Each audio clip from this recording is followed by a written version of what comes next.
Hi everyone, welcome to my channel. আজকের এই ভিডিওতে আমরা দেখবো বাস্তব সংখ্যা কি। এর আগেও একটা ভিডিও বানিয়েছিলাম যেখানে আমরা বলেছিলাম বাস্তব সংখ্যা এবং সাথে সাথে এক স্বাভাবিক সংখ্যা বলতে কি বুঝি, কিন্তু আজকে পুরোটাই কভার করব। এটা একটা ইন্ট্রোডাকশন টাইপের হবে প্রত্যেকটা সংখ্যার উপর। প্রথমে শুরু করব স্বাভাবিক সংখ্যা বলতে কি বুঝি। বলছে যে সংখ্যাগুলি দিয়ে কোনো কিছু গণনা করা শুরু করা হয়, যেমন কোনো যদি বক্স থাকে পরপর সাজানো কোনো এক লাইনে, তাদেরকে যদি 1 2 3 4 করে গুনতে থাকি, আর সেই গণার জন্য যে সব সংখ্যা আমরা ব্যবহার করব তাদেরকে আমরা কি বলবো, স্বাভাবিক সংখ্যা, বা ইংরেজিতে যে তাদেরকে ন্যাচারাল নাম্বারস বলে। ইংরেজি নামটা তোমাদেরকে জেনে রাখলে ভালো হবে, কিন্তু কেন, পরবর্তীকালে তোমরা যদি অঙ্ক নিয়ে পড়তে যাও, ওই ইংরেজি টার্ম গুলোর সাথে হঠাৎ করে দেখা হবে যে তোমরা গুলিয়ে ফেলবা।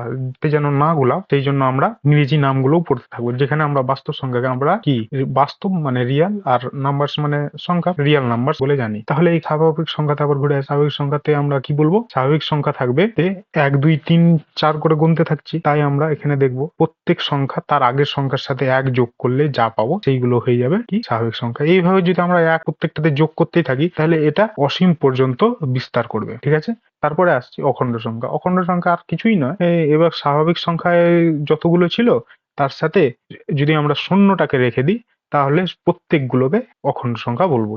যেমন প্রথমে তো স্বাভাবিক সংখ্যা বলেছে, তো স্বাভাবিক সংখ্যাগুলোকে লিখে নিই। 5 6, এবার এক এক যোগ করতে করতে করতে অনেকগুলো হবে, তো সেটা দেখছি না। কি এখানে আর একটা কি বলেছে, শূন্য হবে। শূন্যটা তাইলে আমরা কোথায় বসাবো, একের আগে হবে। দেখবা শূন্যর সাথে 1 যোগ করলে 1, তারপরে 1 এর সাথে 1 যোগ করলে 2, 2 এর সাথে 1 যোগ করলে 3, এইভাবে চলতে থাকছে। তারপরে আসবো আমরা পূর্ণ সংখ্যা। পূর্ণ সংখ্যা আমরা বলতে কি বুঝি, দেখো এখানে বলছে শূন্য সকল স্বাভাবিক সংখ্যা। সকল স্বাভাবিক সংখ্যা আমরা একটু আগেই জানলাম, 1 2 3 4 করে অসীম পর্যন্ত। তাহলে 1 2 3 4 5 অসীম পর্যন্ত হবে, এবং তাদের ঋণাত্মক মান। ঋণাত্মক মান বলতে কি বলছি, যদি 1 থাকে তাহলে -1 হয়ে গেল, 2 থাকলে -2, আর এইভাবে চলতে থাকবে। এই সব সংখ্যাগুলোকে একত্রে কি বলবো, পূর্ণ সংখ্যা, বা ইংরেজিতে যাকে আমরা বলছি ইন্টিজার।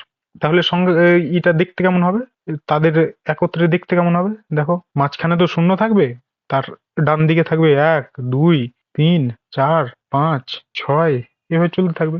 এবার দেখো আমরা যে 1 করে বাড়ছিলাম, এবার যদি আমরা পেছনে যাই তাহলে কি হচ্ছে, 2 থেকে যদি 1 বিয়োগ করি তাহলে 1 আসছে, 1 থেকে 1 বিয়োগ করি শূন্য আসবে। এবার শূন্য থেকে যদি 1 বিয়োগ করি কি আসবে, -1। আবার যদি 1 বিয়োগ করি -2, আবার যদি 1 বিয়োগ করি -3, যদি 1 বিয়োগ করি -4, আবার যদি 1 বিয়োগ করি -5, এইভাবে চলতে থাকবে।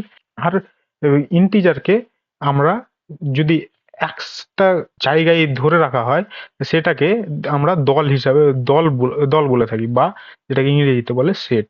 আর পূর্ণ সংখ্যাকে আমরা এই জেড চিহ্ন দিয়ে চিহ্নিত করি। এবার আমরা তোমাদেরকে এটার পরে আসছি, প্রথমে এগুলো বলে দিই। তো স্বাভাবিক সংখ্যা কে ন্যাচারাল নাম্বার বলছে, তাহলে ন্যাচারাল নাম্বার প্রথমে হচ্ছে এন, সেই জন্য এটাকে এন দিয়ে চিহ্নিত করা হয়, এর দলকে বা সেটকে। কিন্তু তোমরা এখানে দেখতে পাবা কি ইন্টিজারের সময় এটাকে জেড দিয়ে চিহ্নিত করা হচ্ছে। এই যে এখানে আই থাকা সত্ত্বেও জেড দিয়ে চিহ্নিত করা হচ্ছে, এটা কেন তোমরা কমেন্ট করলে আমি বলে দেবো যে এটা কেন হচ্ছে। এবার আমরা জানবো একটা গুরুত্বপূর্ণ সংখ্যার সম্বন্ধে, যেটাকে আমরা মূলত সংখ্যা বলে চিনে থাকি, যাকে ইংরেজিতে রেশনাল নাম্বার বলা হয়। যে সমস্ত সংখ্যা পি বাই কিউ আকারে প্রকাশ করা হয়, যেখানে পি ও কিউ পূর্ণ সংখ্যা, আমরা পূর্ণ সংখ্যা আগে পড়েছি, এবং কিউ নট ইকুয়াল টু শূন্য হবে।